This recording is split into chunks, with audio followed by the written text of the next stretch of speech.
السلام علیکم، direct line کے ساتھ میں ہوں جویریہ زید۔ ناظرین، آزاد کشمیر میں 2 مراحل کے انتخابی نتائج آ چکے ہیں، مگر سیاسی مارکا ابھی بھی جاری ہے۔ ایک طرف مسلم لیگ نون سادہ اکثریت کا دعویٰ کرتے ہوئے حکومت سازی کی تیاریوں میں مصروف ہے، تو دوسری طرف پیپلز پارٹی اور دیگر اپوزیشن جماعتیں نتائج کو مسترد کرتے ہوئے دھاندلی، سیاسی انجینئرنگ اور عوامی مینڈیٹ پر ڈاکے کے الزامات لگا رہی ہے۔ بلاول بھٹو زرداری حکومت کو کھلے عام الٹی گنتی کی دھمکی دے رہے ہیں، جبکہ عطا تارڑ یہ کہتے ہیں کہ اصل مسئلہ شکست ہے، دھاندلی نہیں۔ سوال یہ ہے کہ کیا وفاقی اتحادیوں کے درمیان یہ جو محاذ آرائی ہے صرف کشمیر تک محدود رہے گی یا اسلام آباد کی سیاست کو بھی اپنی لپیٹ میں لے لے گی؟ نواز شریف اتحاد اور استحکام کی بات کر رہے ہیں، مگر ان کے اتحادی ہی ایک دوسرے کے خلاف صف آرا آخر کیوں دکھائی دے رہے ہیں؟ کیا دھاندلی کے الزامات محض سیاسی بیانیاں ہیں یا واقعی انتخابی شفافیت پر سنگین سوالات اٹھ چکے ہیں؟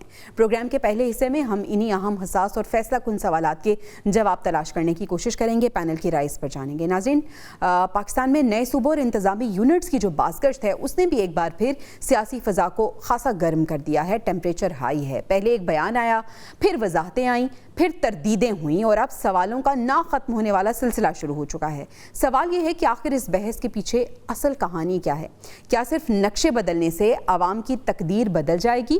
کیا نئے انتظامی یونٹس پسماندہ علاقوں کی محرومیاں ختم کر پائیں گے؟ اور سب سے بڑا سوال یہ کہ کیا پاکستان کو نئے صوبوں کی ضرورت ہے یا پھر مضبوط بلدیاتی نظام کی ضرورت ہے؟ اور مسئلہ صوبوں کی تعداد ہے یا طرز حکمرانی ہے؟ پروگرام کے دوسرے حصے میں آج انہی موضوعات پر حقائق کی روشنی میں تفصیلی اور دو ٹوک گفتگو کریں گے، اور جبکہ ہم آخر میں جو بات کریں گے وہ آپ کو بتائیں گے کہ ابنائے ہرمز کی بندش کے بعد اس پائپ لائن کا ذکر کریں گے جو ایران اور اسرائیل نے خفیہ طور پر مل کر بنائی ہے۔ لیکن سب سے پہلے ہم بات کر لیتے ہیں آج آزاد کشمیر انتخابات کی۔ اس پہ بات کرنے کے لیے پینل میرے ساتھ موجود ہے۔ پینل کا تعارف آپ سے کرا دیتی ہوں۔ حماد حسن صاحب سینئر اینالسٹ ہمیں جوائن کر چکے ہیں، اس کے ساتھ ساتھ ماجد نظامی صاحب، نعیم قریشی صاحب نے بھی ہمیں جوائن کیا ہے۔ آپ تینوں مہمانوں کا بہت شکریہ ادا کرنا چاہوں گی۔ حماد حسن صاحب، گفتگو کا آغاز میں آپ سے کر لیتی ہوں۔ کشمیر انتخابات کی بات کرتے ہیں، 2 مراحل مکمل ہو گئے ہیں۔ نون لیگ دعویٰ کر رہی ہے سادہ اکثریت انہیں حاصل ہو گئی ہے اور جیت کا جشن بھی منا رہی ہے، جبکہ بلاول بھٹو نے تو کھلے عام دھمکی دی ہے کہ نون لیگ کے لیے الٹی گنتی شروع ہو گئی ہے اور انہوں نے تحریک چلانے کا بھی اعلان کیا ہے۔ اس صورتحال کو آپ کیسے دیکھ رہے ہیں سر؟ اتحادی جو ہیں اس وقت ہمیں بہت ایک دوسرے کے مخالف نظر آ رہے ہیں۔ دیکھیں، بلاول جو باتیں کر رہے ہیں وہ سیاست اور حقائق سے بہت ماورا ہیں۔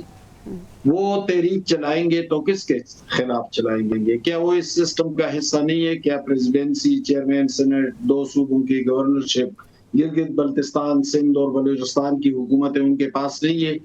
پھر وہ کس کے خلاف تحریک چلائیں گے؟ کیا اس سسٹم نے بلاول کو اور ان کی جماعت کو اقتدار کا راستہ نہیں دیا؟ جب نہیں دیا جا رہا تھا تو پھر عمران خان کو نہیں ملا، وہ اس حد درجہ مقبول ہونے کے باوجود بھی راستہ نہیں ملا۔ 2018 میں نواز شریف کا راستہ روکا گیا تھا، اس سے پہلے 1990 میں اسی بلاول کی والدہ بے نظیر بھٹو کا راستہ روکا گیا تھا۔ بارہا ہوا، ہمارا جمہوری اور انتخابی نظام انتہائی کمزور ہے اور اس کو یہ سب جانتے ہیں، لیکن بلاول پوائنٹ سکورنگ کر رہے ہیں۔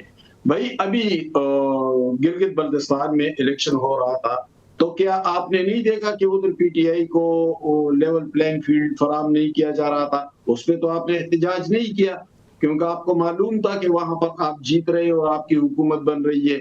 تو یہ کون سی سیاست ہے کہ آپ کہیں کہ ہر جگہ ہماری حکومت بننی چاہیے اور جہاں ہم ہاریں گے تو ہم وہی رویہ اپنائیں گے جو عمران خان نے ہمیشہ اپنایا یا ان کی جماعت نے اپنایا؟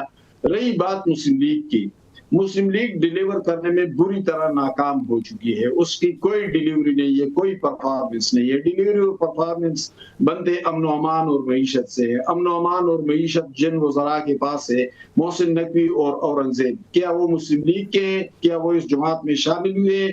کیا وہ اس جماعت کے کوٹے سے آئے ہیں پارلیمنٹ میں یا کابینہ میں؟ تو دیکھیں یہ ایک پوائنٹ سکورنگ ہو رہی ہے، ایک سیاسی انارکی کا شکار ہے ملک اور یہاں پر ایک کنفیوژن ہے۔ تو جب تک نظام بہتر نہیں ہوگا تو پھر اسی طرح کی صورتحال چلتی رہے گی۔ بالکل صحیح آپ کا پوائنٹ آ گیا. ماجد نظامی صاحب, کیا آپ اگری کریں گے کہ پیپلز پارٹی پوائنٹ سکورنگ کر رہی ہے, اور جس طرح سے حماد صاحب نے کہا ہے کہ نون لیگ بھی ڈیلیور نہیں کر پائی, اگر نون لیگ ڈیلیور نہیں کر پائی تو پھر سر یہ جو ہم دیکھ رہے ہیں کہ انتخابات میں جو جیت مل رہی ہے نون لیگ کو, پھر اس کی کیا وجوہات ہو سکتی ہیں آزاد کشمیر میں؟ جی بہت شکریہ. حماد حسن صاحب کی اکثر باتوں سے میں بالکل اتفاق کروں گا, اور بنیادی مسئلہ ہمارے انتخابی نظام کا ہے کہ جس کے اندر وہ گنجائش موجود نہیں ہے کہ جو انتخابی نظام کی افادیت کو قائم کر سکے, اور یہی چیز ہمیں آزاد کشمیر میں بھی نظر آتی ہے. اب ویسے تو مسلم لیگ نون ایک جشن منا رہی ہے, لیکن میں سمجھتا ہوں کہ آزاد کشمیر الیکشن ایک ون سائیڈڈ الیکشن تھا. نہ تو وہاں پر پی ٹی آئی کو سپیس دی گئی, نہ پیپلز پارٹی کو سپیس ملی, وہ شکایت کر رہے ہیں. باقی جو چھوٹی جماعتیں تھیں جو کچھ سیٹوں پہ لڑ رہی تھیں, ان کے بھی شکوے شکایت اپنی جگہ پہ ہیں. اور ہمارے پاس یہ تاریخ بھی ہے کہ آزاد کشمیر کی جو پچھلے 30 سال کی تاریخ ہے اس میں کبھی بھی اینٹی سینٹر گورنمنٹ وہاں پر نہیں آئی. وہی جماعت جو اسلام آباد میں ہوتی ہے وہی مظفر آباد میں بھی حکومت بناتی ہے. صحیح. تو اس لیے الیکشن ہونا محض ایک رسمی کاروائی نہ بن جائے, اس کے صاف و شفاف ہونے کے اوپر بھی توجہ دینی چاہیے. عموماً یہ بات کی جاتی ہے کہ دیکھیں جی پروسیس چل رہا ہے, الیکشنز ہو گئے ہیں, چیزیں آگے بڑھ رہی ہیں, لیکن یہ چیز ہمیں آزاد کشمیر میں, گلگت بلتستان میں, ایون بلوچستان میں نظر نہیں آتی کہ وہ یہ ایک رسمی ایکسرسائز کاروائی بن کے رہ گئی ہے. اور مسئلہ جو کا تو رہتا ہے, ہم نے جو لاسٹ اسمبلی آزاد کشمیر کے دیکھی ہے اس میں یہی معاملہ تھا کہ اگر 50-53 کی اسمبلی ہے تو 48 لوگ ایک طرف ہو گئے, ان 48 میں سے 30 جو ہیں وہ منسٹر بن گئے. وہ ایسی کیبنٹ تھی کہ جس کے اندر نون league, Peoples party, Tehreek Insaf تینوں کے منسٹر تھے. صحیح. تو جب تک اس سسٹم کے حوالے سے پولیٹیکل پارٹیز سپیس پیدا نہیں کریں گی تو میرا خیال ہے کہ یہ جو 20 دن کی ایک جملے بازی ہے, سیاسی بیان بازی ہے, اس سے عوام جو ہے وہ کنیکٹ نہیں کر پائیں گے. بالکل صحیح, بالکل صحیح آپ کا پوائنٹ آ گیا. نعیم قریشی صاحب, دھاندلی کے جو الزامات لگائے جا رہے ہیں کیا سمجھتے ہیں, محض سیاسی بیانیہ ہے یا واقعی انتخابی شفافیت پر بہت زیادہ سوالیہ نشان اٹھ گئے ہیں اور سنگین سوالات ہیں جن کے جواب اب مانگ رہی ہے دوسری پارٹی؟ جی بہت شکریہ. دیکھیے محسن نقوی صاحب نے, محسن بھوپالی صاحب کا ایک شعر آپ کو سناتا ہوں جی جی. کہ نیرنگی سیاست دوران تو دیکھیے, منزل انہیں ملی جو شریک سفر نہ تھے. بہت خوب. سندھ میں پیدا ہونے والے بلاول بھٹو کشمیر کے بیٹے ہیں. پنجاب میں پیدا ہونے والی مریم نواز جو ہے وہ کشمیر کی بیٹی ہیں. اور کشمیری جو ہے وہ بھارت کے ایجنٹ ہیں. سبحان اللہ, یہ ہے کل کشمیر کی سیاست. اب جہاں تک الیکشن کے طریقہ کار پہ بلاول بھٹو صاحب کے اعتراضات کا تعلق ہے, تو دیکھیے یہ مجھے ایسا لگتا ہے کہ یہ اللہ کی طرف سے ایک موقع فراہم کیا گیا کہ بلاول بھٹو اپنے آپ کو بھی اور مسلم لیگ نون کو بھی عوام کے سامنے برہنہ کھڑا کر دیں. یعنی کمال ہے کہ ایک دوسرے کو, کوئی کسی کو 47 کہتا ہے, کوئی کسی کو کرپٹ کہتا ہے. ایسی باتیں میں نے سنی ہیں. یعنی راجہ پرویز اشرف صاحب پریس کانفرنس کرتے ہوئے فرما رہے تھے کہ دیکھیے جب الیکشن صاف و شفاف نہ ہو تو ان کا کوئی فائدہ نہیں ہے. کاش یہ بات 8 فروری 2024 کو بھی وہ کر دیتے. سعید غنی صاحب جو سندھ کے وزیر ہیں وہ فرماتے ہیں نام لے کے کہ نواز شریف صاحب, شہباز شریف صاحب, مریم نواز صاحبہ یہ سب الیکشن ہارے ہوئے ہیں اور پاکستان کا بچہ جانتا ہے. یہ کمال الیکشن ہوئے ہیں کشمیر کے. حقیقت میں تو یہ الیکشن دونوں کے لیے شدید نقصان دہ ثابت ہوئے ہیں. دیکھیے جس طرح یہ پی ڈی ایم کی جو حکومت تھی, جو کچھ بھی اس کے تحت پاکستان میں سیاسی کارکنوں کے ساتھ کیا گیا تھا اس کا نتیجہ 8 فروری کو ظاہر ہوا تھا. اور یہ جو کچھ بھی آج یہ دونوں پارٹیاں ایک دوسرے کے بارے میں کہہ رہی ہیں, اب ان کے پاس کوئی اخلاقی جواز باقی نہیں رہا. کہ یہ عوام میں جائیں, عوام سے ووٹ مانگے, جمہوریت کی بات کریں, شفاف الیکشن کی بات کریں. ایون وفاقی یعنی آپ اتحاد کا کوئی بتائیے, جواز نہیں بنتا اگر اتنے اختلافات ہیں اور اتنے الزامات لگا رہے ہیں. بالکل درست فرما رہے ہیں نعیم قریشی صاحب. ہمیں بریک پہ جانا ہے. نواز شریف اتحاد اور استحکام کی بات کر رہے ہیں ناظرین, اور جبکہ ہم دیکھ رہے ہیں کہ ان کے جو پارٹی کے ورکرز ہیں وہ کچھ اور بیانیہ اپناتے ہوئے نظر آ رہے ہیں. یہ کیا ماجرا ہے اور یہ کیوں اس طرح کی باتیں ہو رہی ہیں, اس کو ہم ڈیٹیل سے ڈسکس کریں گے اور پینل کے رائے اس پر جانیں گے, لیکن بریک پہ جانا ہے. Stay with us. Welcome back ناظرین. نواز شریف صاحب استحکام کی بات کر رہے ہیں, نواز شریف صاحب بات کر رہے ہیں اتحاد کی, لیکن جو ہم دیکھ رہے ہیں ان کے اتحادی ہیں وہ ایک دوسرے کے خلاف صف آرا نظر آ رہے ہیں. ماجد نظامی صاحب, آپ کا پوائنٹ آف ویو سب سے پہلے میں اس میں لینا چاہوں گی. ہم دیکھ رہے ہیں کہ رانا ثناء اللہ صاحب مختلف باتیں کر رہے ہیں, عطا تارڑ مختلف باتیں کر رہے ہیں, لیکن نواز شریف صاحب اتحاد کی بات کر رہے ہیں. نواز شریف صاحب یہ بھی کہہ رہے ہیں کہ محسن نقوی کے بیان کو نظر انداز کیا جائے. تو کس کی بات کو ہم حقیقت مانیں, جو ایک طرف اتنی تلخ باتیں اور جملوں کا تبادلہ کیا جا رہا ہے, یا نواز شریف جو ہدایت دے رہے ہیں وہ ٹھیک ہے؟ یہ بالکل یہ ایک ایسی چیز ہے جس کو ہم گڈ کاپ بیڈ کاپ کا نام بالکل دے سکتے ہیں. اور اس سے پہلے ہم اس کو پیپلز پارٹی سے منسوب کیا کرتے تھے. جی بالکل. اور یہاں پر نون اور شین کا جو مسئلہ ہے وہ دوبارہ میرا خیال ہے زیر بحث آئے گا, اور لوگ کہیں گے کہ جناب شہباز شریف گروپ یہ سوچ رہا ہے, نواز شریف گروپ یہ سوچ رہا ہے. لیکن مجھے لگتا ہے کہ مسلم لیگ نون کے پاس اس کے علاوہ آپشن موجود نہیں ہے.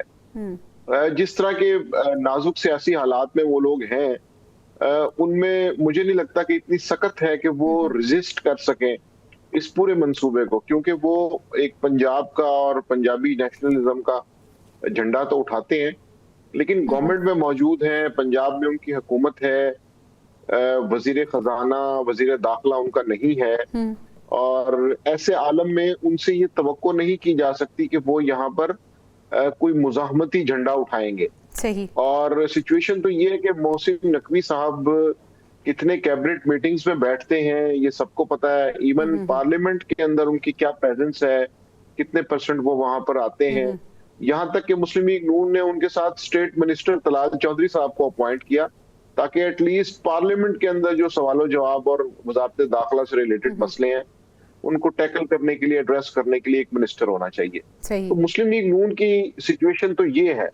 تو اسی لیے یہ بات کی جا رہی ہے کہ جی میاں نواز شریف نے ہدایت کی ہے کہ جناب اس کے اوپر افہام و تفہیم سے بات کریں, اداروں کے ساتھ کوئی ٹکراؤ نہیں ہونا چاہیے, اور اس لیے جو ہے نا وہ کسی جذباتی فیصلے کی بجائے سوچ سمجھ کے اس پہ بات کرنی چاہیے. تو ان کی جانب سے بڑا مناسب رد عمل اس لیے ہے کہ وہ اس سے زیادہ کچھ کر نہیں سکتے. جس طرح پیپلز پارٹی سندھ میں کچھ جذباتی پریس کانفرنسز کر رہی ہے جس میں وہ بتا رہی ہے کس طرح سے ڈیوائیڈ نہیں کیے جا سکتے, تو پنجاب میرا خیال ہے اس سچویشن میں نہیں ہے کہ وہ اتنے فرنٹ فٹ پہ آگے کھیلے, چونکہ پرائم منسٹر بھی ان کا ہے اور وہ افورڈ بھی نہیں کر سکتے. تو دونوں صورتوں میں ان کو بڑے ماجد نظامی صاحب, یہ صوبوں کے حوالے سے یقیناً میں اگلے سیگمنٹ میں ڈیٹیل سے بات کروں گی اور آپ کا پوائنٹ آف ویو بھی لینا چاہوں گی. ابھی مجھے یہ بھی بتائیں کہ کیا آپ کو یہ جو گٹھ جوڑ ہے, یہ جو اتحاد ہے, یہ خطرے میں نظر آ رہا ہے؟ جس طرح کی زبان کا استعمال کیا جا رہا ہے, جس طرح کے الزامات ایک دوسرے پہ لگائے جا رہے ہیں,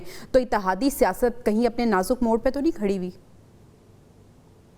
نہیں, مجھے ایسا نہیں لگتا. اس کی وجہ یہ کہ تیسرا مرحلہ آزاد کشمیر الیکشنز کا 10 اگست کو ہے, اور اس کے بعد 12-13 اگست کو وہاں پہ پرائم منسٹر وغیرہ کا اناؤنس ہو جائے گا. اگر تو 15 اگست کے بعد بھی یہ سیاسی محاذرہ اسی طرح رہتی ہے تو پھر ہم کوئی توقع کر سکتے ہیں. لیکن اس کے باوجود جو دوسرا امپورٹنٹ مسئلہ ہے وہ یہ ہے کہ جو نیشنل اسمبلی کا سکور کارڈ ہے وہ اس بات کی اجازت نہیں دیتا کہ وہاں پر کولیشن ڈسٹرب ہو, کیونکہ اویلیبل آپشنز جو ود ان ہاؤس موجود ہیں اس میں اگر مسلم لیگ نون اور پیپلز پارٹی نہیں ہوں گی تو پیپلز پارٹی اور تحریک انصاف کو ہاتھ ملانا ہوگا, یا تحریک انصاف اور مسلم لیگ نون کو ہاتھ ملانا ہوگا. تو یہ تینوں جو کمبینیشن ہیں ان میں سے 2 کمبینیشن تو بالکل نیئر ٹو امپاسبل نظر آتے ہیں. اور جب وہ چیزیں ناممکنات میں سے ہیں, اور نیشنل گورنمنٹ کا بھی ابھی دور دور تک کوئی نام و نشان نہیں ہے, کیونکہ اس کے اندر پھر عمران خان کو اور تحریک انصاف کو کوئی ڈیل دینا پڑے گی. اچھا, تو یہ دونوں آپشنز مجھے نظر نہیں آ رہے, تو اس فواد لیے چودھری صاحب نے اشارہ بھی دیا ہے, ویسے بالکل صحیح آپ کا پوائنٹ آ گیا. حماد حسن صاحب, یہی سوال آپ کے سامنے رکھنا چاہوں گی. خواب کی نتائج جو سامنے آ رہے ہیں, 2 مرحلے کے نتائج ہمیں مل گئے ہیں, بتائیے گا اتحادی سیاست اپنے نازک ترین موڈ پر ہے, یا جب اس سچویشن سے اس وقت سے ہم نکلیں گے, نتائج اناؤنس ہو جائیں گے, تو اس کے بعد دوبارہ سے یہ اتحاد ویسے کا ویسے ہی رہے گا, بھائی بھائی رہیں گے آپس میں؟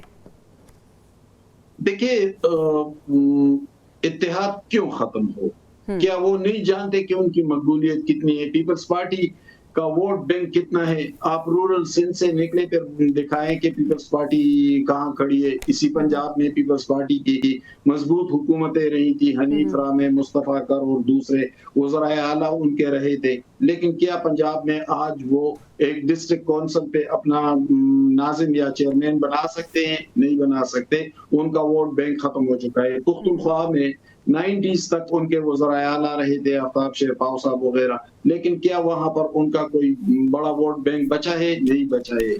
وہ جانتے ہیں ان حقائق کو. ان کو جو حصہ ملا ہے وہ ان کے حجم سے زیادہ ملا ہے. یعنی پریزیڈنسی سے لے کر سندھ, گلگت بلتستان اور بلوچستان تک حکومتیں ان کے پاس ہے, لیکن کیا پیپلز پارٹی کا ووٹ بینک اتنا ہے جتنا ان کو حصہ ملا ہے؟ نہیں ہے اتنا ووٹ بینک. لیکن وہ جانتے ہیں کہ نظام کو جس طرح ترتیب دیا گیا ہے اس میں سے پنجاب اور فیڈرل مسلم لیگ کے حصے میں آئے ہیں, باقی ہمارے حصے میں آئے, کیونکہ تمام جماعتیں پیچھے دھکیل دی گئی ہے. خیبر پختونخوا میں پی ٹی آئی کو بھی حصہ ملا ہے, وہاں پر 100 سالہ پرانی جماعت ہے ANP اور جمعیت العلماء اسلام کو پیچھے دھکیل دیا گیا. اگر پیچھے دھکیلنا ہوتا تو عمران خان کی جو لہر آئی تھی 2011 کے بعد, اور اس نے 100 سالہ جماعتوں کو جڑ سے اکھاڑ دیا تھا, جنہوں نے پنجاب میں بہت بڑا ڈینٹ کر دیا تھا, کیا وہ رورل سندھ میں نہیں کر سکتے تھے؟ رورل سندھ میں اس لیے نہیں ہوا کہ پیپلز پارٹی کو بچا لیا گیا تھا. تو پیپلز پارٹی تمام حقائق کو جانتے ہیں, اور اسی بلاول کے والد آصف زرداری صاحب نے ایک وقت میں اینٹ سے اینٹ بجانے کی بات کی تھی نا. پھر کراچی میں ہم نے دیکھا کہ کبھی نثار مورائی نمودار ہوتا, کبھی منظور کاکا نمودار ہوتا, کبھی عزیر بلوچ نمودار ہوتا. تو وہ تمام حقائق کو جانتے, محض پولیٹیکل پوائنٹ سکورنگ کر رہے ہیں, اور کچھ بھی نہیں ہے. یہ نظام چلتا رہے گا فی الحال, اور یہ اسی کا حصہ ہوگا. ٹھیک ہے, حقائق کو جان وہ پولیٹیکل پوائنٹ سکورنگ ہو رہی ہے. نعیم قریشی صاحب, جب ان دونوں جماعتوں کو پتہ ہے کہ ایک دوسرے کے لیے لازم الملزوم ہے, تو پھر یہ آپ بھی سمجھتے ہیں کہ یہ جو باتیں ہو رہی ہیں یہ صرف پولیٹیکل پوائنٹ سکورنگ ہو رہی ہیں, اور جیسے ہی وقت گزرے گا سچویشن ہم بالکل مختلف دیکھیں گے؟ جی بالکل, میں اپنے دونوں دوستوں کے ساتھ متفق ہوں. بالکل ایسی ہی سچویشن ہے, اور ان دونوں سیاسی جماعتوں نے 2024 میں جو کچھ بھی کیا اس کا منطقی نتیجہ یہی نکلنا تھا. اب ان کے پاس کوئی آپشن بچا نہیں ہے. آپشن کیا ہوتا ہے سیاسی جماعتوں کے لیے؟ وہ ہوتا ہے عوام کے پاس جانا. سیاسی جماعتوں کا اصل امتحان جو ہے وہ انتخابی میدان ہوتا ہے, لیکن ان دونوں جماعتوں نے اپنی یہ پوزیشن کھو دی ہے. اب عوام میں یہ اس لائق نہیں رہے کہ یہ عوام میں جائیں اور اس طرح سے ان کا سامنا کریں. ان کے پاس اقتدار کا یہ واحد راستہ بچا ہے, جس کی وجہ سے ان کے وزراء بھی یہ کہتے ہیں کہ یہ ہائیبریڈ نظام ہے اور یہ رہنا چاہیے, اس لیے کہ ان کو یہ بات معلوم ہے کہ اب یہی سسٹم رہ گیا ہے. چاہے یہ بقول محسن نقوی صاحب کے تباہ و برباد ہو گیا ہے, لیکن چونکہ انہیں اقتدار کا حصہ ملا ہوا ہے, لہٰذا ان کا سروائیول اسی میں ہے کہ اب یہ دونوں ایک دوسرے کے ساتھ رہیں. یہ بالکل انتخابی معاملہ ہے. بالکل صحیح کہا ماجد صاحب نے کہ 10 اگست کے بعد جو ہے یہ سارے معاملات بیٹھ جائیں گے. جس طرح گلگت میں حکومت بن گئی, سکون ہو گیا, یہی کشمیر میں ہوگا, اور اس کے بعد پھر وہی ہے کہ جنہوں نے انہیں اکٹھا کیا ہے وہی ان کو بٹھائیں گے بھی, اور یہ آخر میں مان جائیں گے. کیونکہ اس ساری کشمکش میں دیکھیے عوام کہیں بھی نہیں ہے. ہمیں یہ بات سمجھنے کی ضرورت ہے, اور عوام کو بھی یہ بات بتانے کی ضرورت ہے کہ ان کی ان تمام کاوشوں کے نتیجے میں آپ دیکھیے کہ عوام کو کچھ حاصل ہونے والا نہیں ہے, نہ اب تک حاصل ہوا ہے, اور نہ مستقبل میں بھی ان سے کوئی امید کی جا سکتی ہے. بالکل صحیح. عوام کی بات محسن نقوی صاحب نے کی ہے, وہ کہہ رہے ہیں سسٹم خراب ہے, سسٹم کو ٹھیک کرنا ہے. پاکستان میں نئے صوبوں اور انتخابی یونٹ کی بازگشت سنائی بھی دے رہی ہے, اور انہوں نے جو بحث